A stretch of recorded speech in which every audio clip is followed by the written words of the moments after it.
व संरक्षक प्रातः स्मरणीय पूज्य श्री सेठ जी के श्री चरणों में प्रणाम। गीता प्रेस के आदि संपादक भाई जी श्री हनुमान प्रसाद जी पोदार के श्री चरणों में प्रणाम। वीतराग सन्यासी परम श्रद्धेय पूज्य श्री स्वामी जी महाराज के श्री चरणों में प्रणाम। अनंत कोटि सब संत महापुरुषों के श्री चरणों में प्रणाम। पिछले हफ्ते जो पेड़ की पर चर्चा हुई थी उसको पुनः अब महापुरुषों की कृपा से आगे बढ़ाते हैं।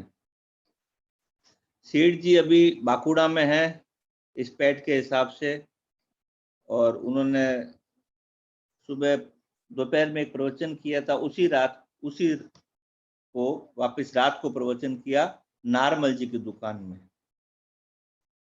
नारमल जी पुराने सत्संगी थे, उनके वहां हुआ। इन प्रवचनों में उनके साथ इस पैर से ऐसे लगता है कि पूज्य स्वामी जी महाराज भी साथ में थे। यहाँ पर पूज्य महाराज जी पूछ रहे हैं कि सेठ जी से कह रहे हैं कि दोपहर में व्यवहार काल में कैसे रहना चाहिए, करना चाहिए, यह बात बतलाई थी। अब एकांत में कैसे करना चाहिए यह बतलानी चाहिए। पूज्य महाराज जी ने प्रश्न पूछा।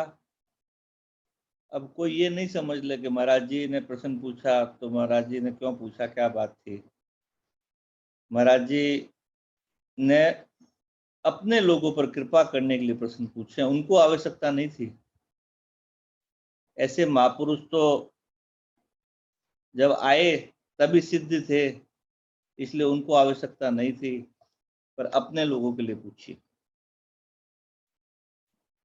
सेठ जी, अब सेठ जी बोल रहे हैं जो साधन मनुष्य करता है उसको वही रखना चाहिए, लेकिन उसमें थोड़ा सुधार कर लेना चाहिए। जो साधन मनुष्य करता है उसको वही रख लेना चाहिए और थोड़ा उसमें सुधार कर लेना चाहिए। पहला सुधार क्या बताया, सेठ जी अपनी तरफ से बता रहे हैं कि नित्य प्रति एक अध्याय गीता का मूल पाठ करना है।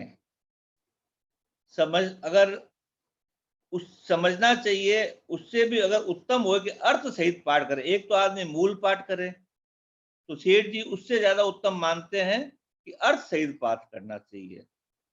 और उससे भी उत्तम है कि उस गीता का जो पाठ कर रहे हैं उसके उपदेश के अनुसार चलना समझ।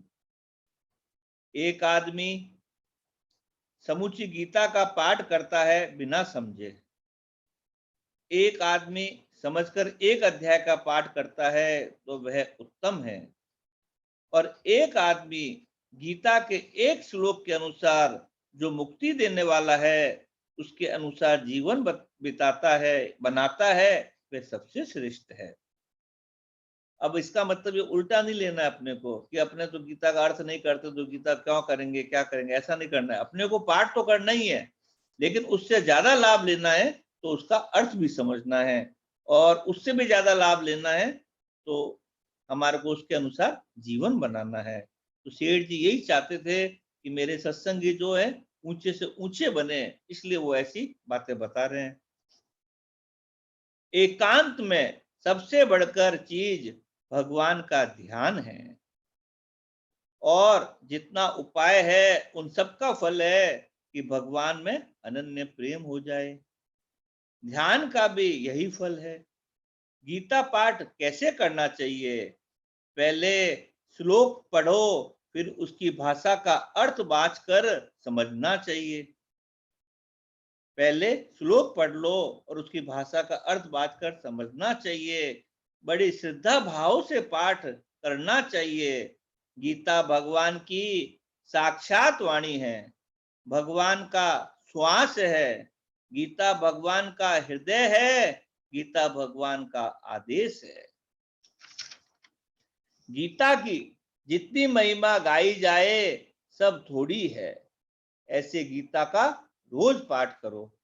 अब गीता जी के विषय में सेठ जी के बहुत से कोटेशंस हम लोगों ने पढ़े हैं, सत्संगी सब अपने बहनों ने, भाइयों ने, कि जो उनके अमृत वचन हैं उसमें जगह जगह गीता जी के लिए कोटेशन आए हैं और पैड में भी जगह जगह गीता की महिमा आई है।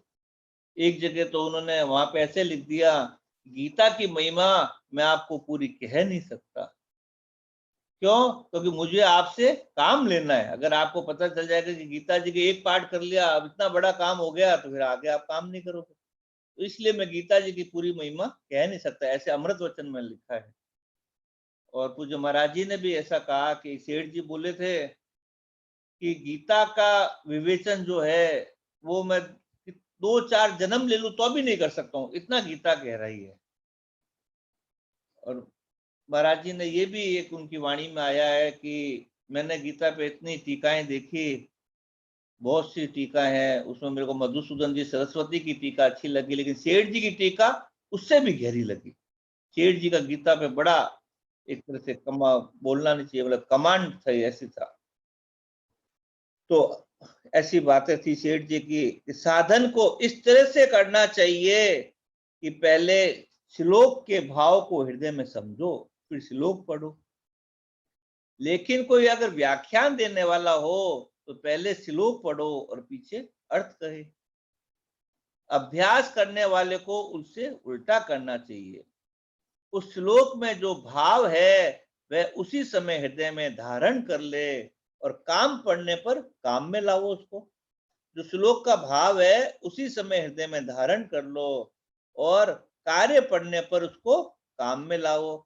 जैसे शेर जी ने एक उदाहरण दिया, आयु सत्व बलारोग्य, 17वें अध्याय का श्लोक है कि भोजन के समय इसको काम लाए कि भोजन हमें कैसा करना चाहिए, जो आयु बढ़ाए, सत्व बढ़ाए, बल बढ़ाए, आरोग्य बढ़ाए, ऐसा भोजन होना चाहिए। उसको काम में लाओ। अपने जो टीका लिखी हुई है, टीका मतलब सेठ जी की यहाँ तत्व विवेचनी से अर्थ है कि अपने जो टीका लिखी गई है उसका एक अध्याय का पाठ कर लिया जाए तो उत्तम है। एक अध्याय का पाठ भाषा पढ़ो, नहीं पढ़ो, पर उसका मनन जरूर करो। गीता पाठ करते समय चाहे भाषा नहीं पढ़ो पर मनन जरूर करो। तत्वांक, गीता तत्वांक जरूर पढ़े। गीता तत्वांक मतलब ये जो अपने गीता तत्व विवेचने का पहले नाम गीता तत्वांक से था। ये जो अपने कल्याण के विशेषांक निकलते हैं उसमें से पहले एक गीता तत्वांक निकला था, बाद में वही गीता तत्व विवेचनी बनी। असली बात तो यह है कि उसका विवेचन करे, मनन करे, वही दामी है। मेरा कहना केवल पाठ करने के लिए कहना नहीं है। पाठ कर लिया, उसका अर्थ पढ़ लिया तो मूल की अपेक्षा डबल हो गया। भाव के साथ पाठ करे, जितना प्रवेश करे उतना ही उसको आनंद आता रहे। जैसे समुद्र में जल का पार नहीं है, ऐसे ही गीता में उपदेश का पार नहीं है। दूसरे ग्रंथों के बारे में भी ऐसा ही समझना चाहिए। समझकर पाठ करने से बहुत दामी हुए हैं। उसमें भी भगवान का नाम, विष्णु सहस्त्रनाम आदि है, उनका तो अगर साधारण अर्थ समझ लो तो भी काम चल सकता है। दूसरी बात गायत्री की है। जिसके यज्ञो पवित्र नहीं है उसको नमो भगवते वासुदेवाय अथवा षोडश मंत्र का जप करना चाहिए। अब अगर गायत्री मंत्र से अपन विचार करें तो सेठ जी का आगे संध्या के विषय में भी आएगा। तो गायत्री जो जिनके जनेऊ संस्कार है वही गायत्री जप सकते हैं, ऐसी शास्त्रों की आज्ञा है। और सेठ जी का संध्या पर बहुत ज्यादा विचार था, बहुत ज्यादा उन्होंने इस परंपरा को चलाया। ऐसा सुना है कि संध्या के लिए नियम था कि अगर कोई कारण से उत्तम संध्या करनी, संध्या में भी तो उत्तम संध्या कौन सी थी कि जो तारे रहते हुए संध्या हो जाए, वो उत्तम संध्या थी सुबह की। और शाम की संध्या सूर्यास्त से पहले पहले हो जाए वो उत्तम होती थी। सेठ जी के ऐसे ही संध्या का नियम था। और ऐसा सुना है कि कई बार जब संध्या का समय हो जाता तो सत्संग छोड़ के बीच में उठ जाते, पहले संध्या करते और फिर वापस आके सत्संग में बैठ के सत्संग कराते। एक उनकी पुस्तक में पढ़ा था, कर्णवास की सत्संग, कर्णवास की सत्संग। उसमें ऐसा पढ़ा था कि मेरे को 35 साल हो गए संध्या करते, कभी मेरी चूक नहीं हुई। और कोई ऐसा सुना है कि एक आधी बार काम पड़ा उपवास करने का, जैसे नियम था कि नहीं कर पाएंगे समय से तो उपवास करेंगे, तो कोई एक आधी बार काम पड़ा उपवास करने का पूरे जीवन में। और जब उनके जीवनी, थोड़ा जीवनी नहीं बोलनी चाहिए, जब उनका जीवन देखते हैं तो देखा कि जीवन के अंतिम दिन भी उन्होंने संध्या की, मानसिक रूप से सूरज भगवान को अर्घ दिया। ऐसा भाई जी ने बताया कि देखो ये सूरज भगवान को अर्घ दे रहे हैं, ऐसा, ऐसी उनकी संध्या के प्रति निष्ठा थी। वो कहते भी थे और करते भी थे और करवाते भी थे। पर अभी तो अब जनेऊ ही नहीं है तो क्या करेंगे, लोग महत्व नहीं समझते। जिनके भाइयों के हमारे जनेऊ है वो संध्या भी नहीं करते। यहाँ सेठ जी क्या कह रहे हैं, भाई लोग ऐसा करते भी हैं तो अभी लाभ नहीं मालूम पड़ता। कारण कि भाई लोग कहते हैं कि हमारे तो कोई फर्क नहीं है, पर भगवान के नाम का जप और गायत्री का जप बहुत दामी है। गायत्री का जप करते समय अपना ध्यान उसके अर्थ की तरफ भी रहना चाहिए। 3 माला करता हो तो एक ही फेरे, लेकिन इस बात का ध्यान रखना चाहिए अर्थ की तरफ। यह मन बहुत ही नटखट है, शायद 3 छोड़कर एक ही करने लगे तो अभी मन नहीं लगा। तो ये बात नहीं, अपने को ऐसा नहीं अपन सोचे कि सेठ जी ने बोला है कि 3 छोड़कर एक ही करो, लेकिन ध्यान से करो, लेकिन ये मन बहुत नटखट है, इसलिए इसकी बातों में मत आना, कहीं ऐसा नहीं हो कि ये भी छूट जाए अपने से। ओम भूर्भुवः स्वः का उच्चारण किया तो उसके अर्थ की तरफ ध्यान रखना चाहिए। इसमें तिगुनी टाइम लग सकती है, बड़ी भारी श्रद्धा रखे, मुग्ध होता रहे। गायत्री के जप के समय भाव सहित अर्थ करे, निष्काम भाव से करे। भगवान की प्रीति अर्थ करे तो यह तो निष्काम ही है। अगर भगवान की प्रीति के लिए गायत्री करे तो सेठ जी बोले निष्काम ही है। गायत्री में क्या है, सेठ जी बता रहे हैं, इसमें भगवान की स्तुति है, ध्यान है, प्रार्थना है। ये तीनों चीजें 3 चरणों में भरी हुई है। इस प्रकार गायत्री का जप करना चाहिए। इसी तरह नाम जप के विषय में भी बात है। हरे राम हरे कृष्ण हरे नाम का उच्चारण होते ही समझे कि ये विष्णु का वाचक है। राम दशरथ जी के यहाँ जन्म लिया, उनका वाचक है। कृष्ण देवकी के यहाँ प्रकट हुए, उनका वाचक है। यह तो अर्थ हुआ। अब दूसरा अर्थ, आध्यात्मिक अर्थ बताते हैं। हरे राम का दिया है कि हरे मतलब सब पापों का नाश करने वालों का नाम हरि है, इसलिए वो हरे राम हो गया। राम योगी लोग जिसमें रमण करे, कीड़ा करें, तन्मय होए, उसका नाम राम है। अथवा जो योगियों के हृदय में रमण करे, उसका नाम राम है। व्यापक होकर सबके अंदर रहे, उसका नाम राम है। कृष्ण शब्द का अर्थ बताया। कृष्ण शब्द है सत्ता, अस्तित्व को, यानी सत्य आनंद को, नित्य आनंद, उसका नाम कृष्ण है। अपने विष्णु का इष्ट हुआ तो सारी बात उसमें ही घटा लेनी चाहिए। यदि राम में हुआ, कृष्ण में हुआ तो उनमें घटा लो। जिस समय नाम का जप करे तो उसके अर्थ की तरफ भी लक्ष्य जाना चाहिए, भाव के सहित श्रद्धा से करना चाहिए। इसी प्रकार के जप से जप बड़ा पवित्र बन जाता है। जैसे 10 का नोट है, 100 का नोट है, 1000 का नोट है और 10,000 का भी नोट है। नोट की संख्या इससे अधिक है। जिस समय भगवान के नाम का उच्चारण करे, उससे उत्तम तो क्या है कि होठ नहीं उले, तो ये 10 गुना अधिक है, मतलब ये उपांशु हो गया।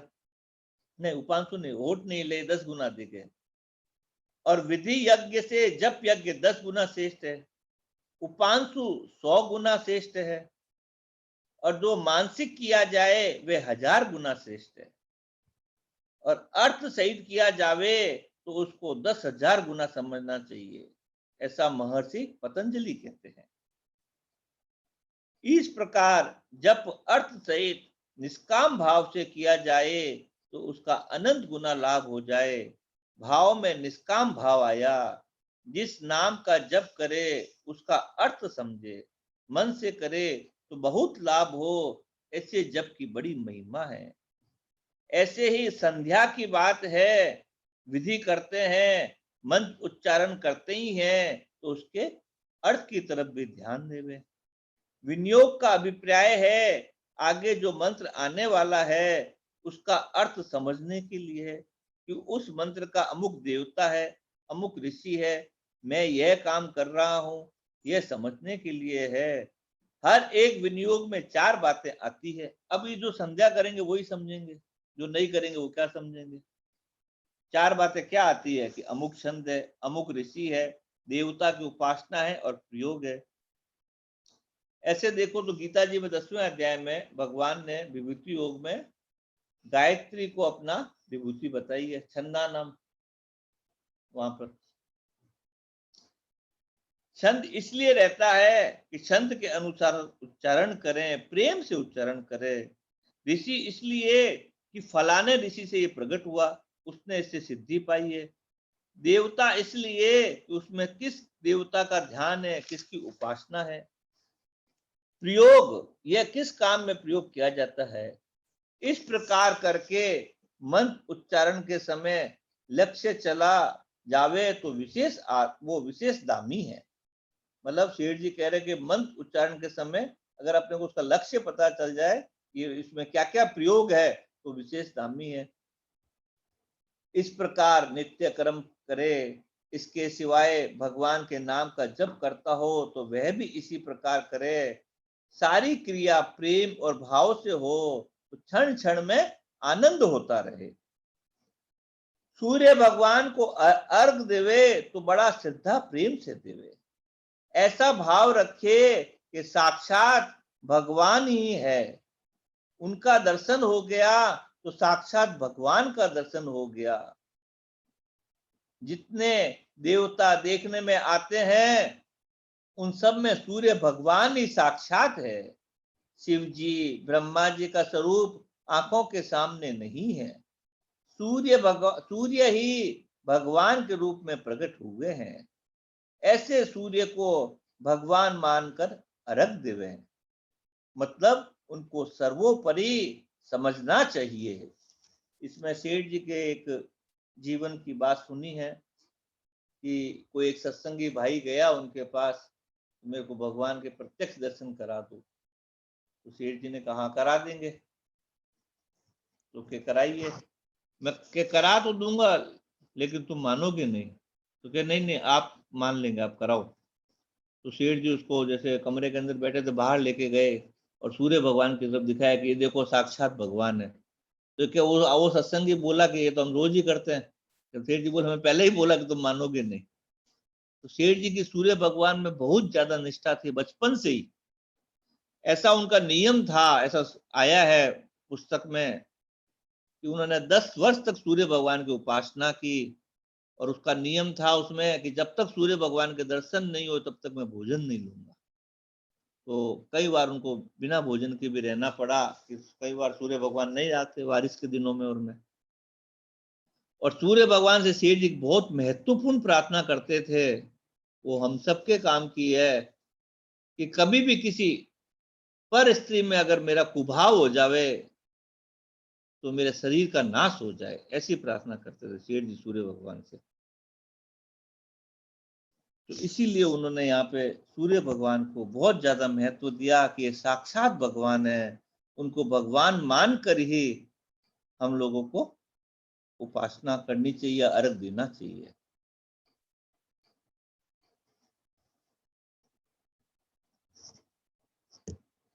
अपने ईष्ट देव की उपासना ही समझनी चाहिए, उनमें परमात्मा का रूप देखना चाहिए।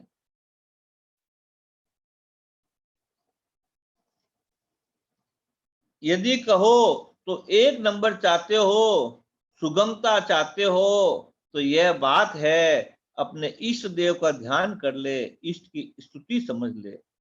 समझे, भगवान हमारी बुद्धि को अपने रूप में लगाने के लिए प्रेरणा करते हैं। गायत्री मंत्र भी बोला इस तरह, क्योंकि गायत्री में यही अर्थ है कि आप हमारी बुद्धि आप में लगे। इस तरह ध्यान में लाकर जप करो तो फायदा भी हो और सुगम भी हो। अर्थ सहित जप करने में तथा भगवान का ध्यान करते हुए जप करने में विशेष अंतर नहीं है, एक ही जैसा है मानना चाहिए। श्रद्धा प्रेम का मतलब यह लेना चाहिए कि सूर्य भगवान जब प्रकट हो गए तो भगवान के दर्शन होने से जो प्रेम हो वही उनके दर्शन से होना चाहिए। तो ये बात अपन नित्य कर सकते हैं, तो उसके विषय में ये बात बताई गई। अब अधिक विशेष बात बताई जाती है कि एकांत में बैठकर क्या करना चाहिए।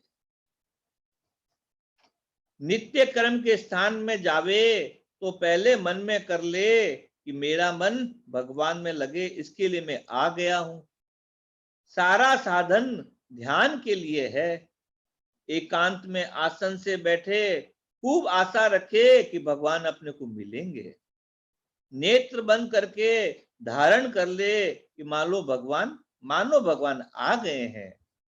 भगवान के आने के बाद उनकी मूर्ति आकाश में खड़ी है। उनका दर्शन करता जाए, उनसे बात करो, आप ही उत्तर देता जाए, मतलब आप ही प्रश्न करे और आप ही उत्तर देता जाए। भगवान से खूब विनोद करो, फिर भगवान के मुखार बिंद पर अपनी वृत्तियां को टिका दो। 7 बातों पर मानो प्रत्यक्ष भगवान के नेत्र से स्रोत बह रहा है। 7 मतलब भगवान के जो नेत्र है उनसे 7 बातें आ रही है। स्तोत्र बह रहा है, जैसे अपने कहते हैं झरना बह रहा है, स्तोत्र बह रहा है। समता, भगवान में कैसी समता है। परम प्रेमी है भगवान, 2 नंबर।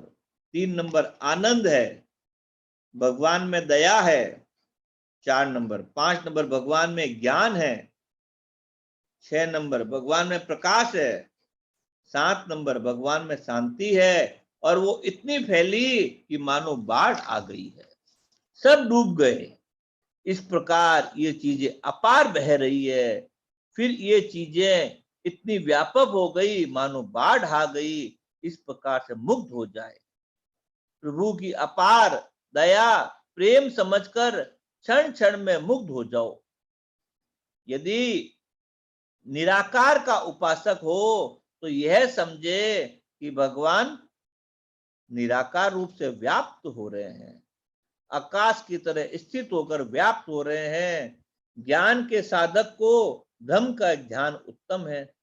सबको भुला दो, परमात्मा में मुक्त हो जाए, और किसी का ध्यान करे ही नहीं। गीता 5वां अध्याय का 7वां श्लोक।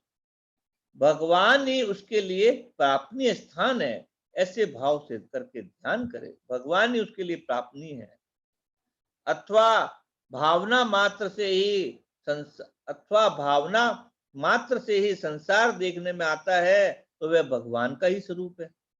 इस प्रकार संसार का दर्शन करे, मुग्ध हो जाओ, सबको चिन्मय रूप से दिखो। वाह प्रभु, आज तो आपने विश्व रूप धारण कर लिया है।